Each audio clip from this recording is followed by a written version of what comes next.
deep ocean is the largest, darkest, strangest place on Earth, and almost nothing that lives down here should be possible. In 1960, two men sealed themselves inside a steel sphere and began to sink.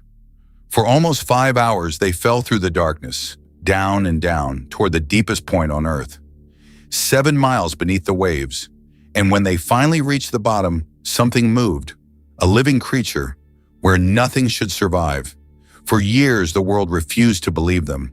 This is what lies at the bottom of the ocean, and almost none of it should exist.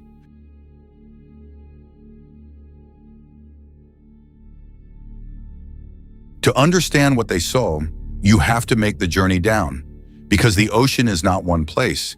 It is a stack of hidden worlds, layered one beneath the other, and each one is stranger and darker than the last. So take a breath. We are starting at the surface, 0 meters.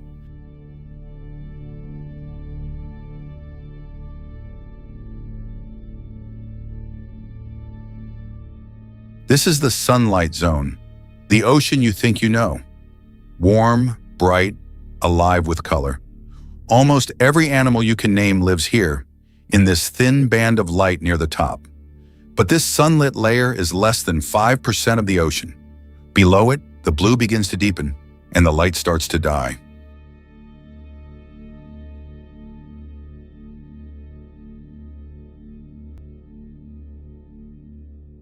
"200 meters down, we cross into the twilight zone. The last of the sunlight bleeds away until only a faint blue glow remains. The animals here are built for the dark. Enormous eyes, transparent bodies, strange, delicate shapes that look more like ghosts than fish.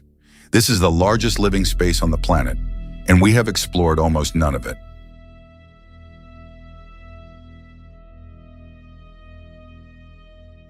And in this near-total darkness, life learns a new trick. It makes its own light. Scientists believe most of the animals down here can glow, a silent language of light used to hunt, to hide, and to find a mate in an ocean of black. Tiny sparks, drifting in the dark, miles below the nearest ray of sun.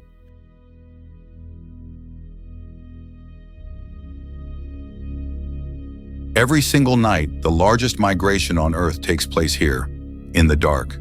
Billions of animals rise from the twilight zone toward the surface to feed under cover of darkness, then sink back into the black before dawn. It is so vast that early sonar mistook it for the seafloor itself, a false bottom that rose and fell with the sun.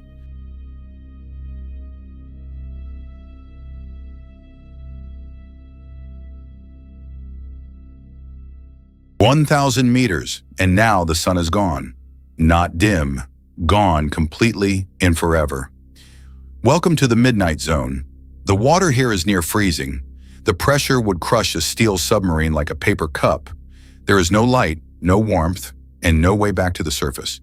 And yet it is crowded with life.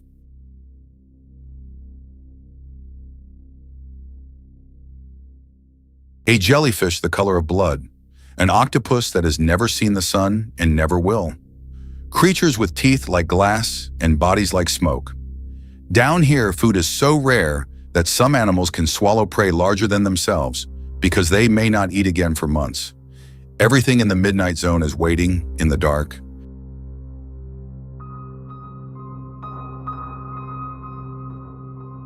In a world without light, light itself becomes a weapon. Some hunters dangle a glowing lure to draw their prey straight into open jaws. Others release a blinding flash and disappear. A few can even spit clouds of glowing particles, a smokescreen made of living fire, and vanish into the dark.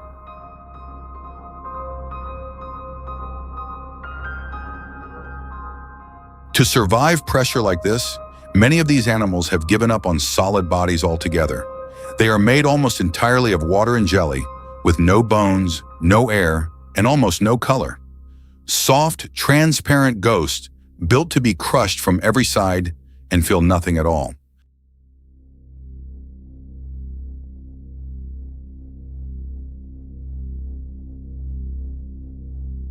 "4,000 meters. We reach the abyssal plain, a flat, black desert of mud that covers more of the Earth's surface than every continent combined. It is the single largest habitat on our planet and one of the least understood. The pressure here is over 600 times what you feel right now. And still, things live.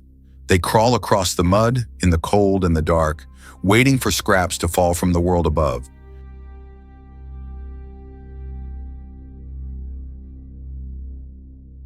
And then sometimes a gift falls from above. When a great whale dies, its body sinks for kilometers and settles on the abyssal plain. What follows is called a whale fall. For decades, an entire ecosystem feeds on that single body. Hagfish, worms, and pale creatures found nowhere else on Earth. A feast in the desert that can last a human lifetime.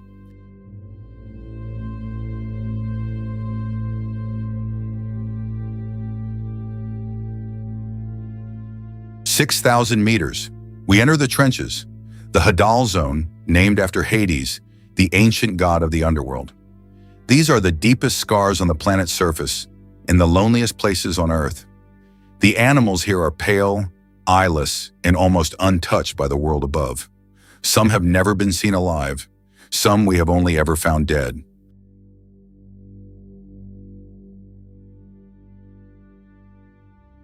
For a long time, scientists believed that nothing with a backbone could survive this deep. They were wrong. The deepest fish ever filmed was found more than 8 kilometers down. A small, pale, fragile thing, drifting calmly through pressure that would flatten almost anything we could ever build.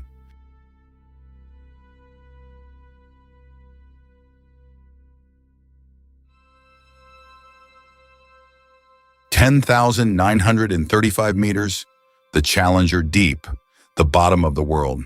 If you drop Mount Everest into this trench, its summit would still sit more than 2 kilometers underwater. The pressure is the weight of 50 jumbo jets, pressing on every square inch. And this exact spot is where those two men looked out their tiny window in 1960 and saw a fish, calmly drifting along the bottom of the world, where life should be impossible.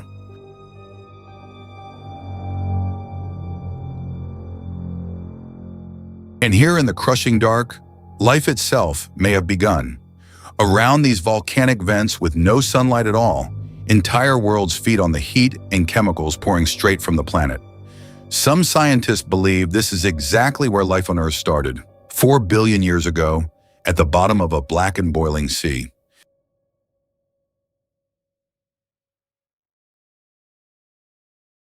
Think about that. We have walked on the moon. We have landed robots on Mars.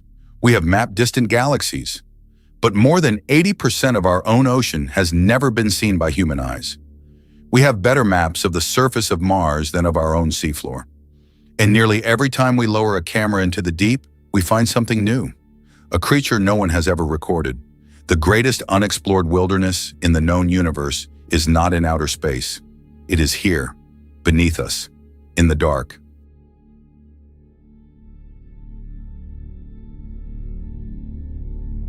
This is Phantom, and we are only getting started. Subscribe and we will take you all the way to the bottom.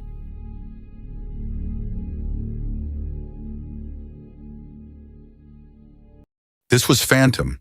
The deep is vast, and we have only just begun. Subscribe and we will take you back into the dark on the next descent.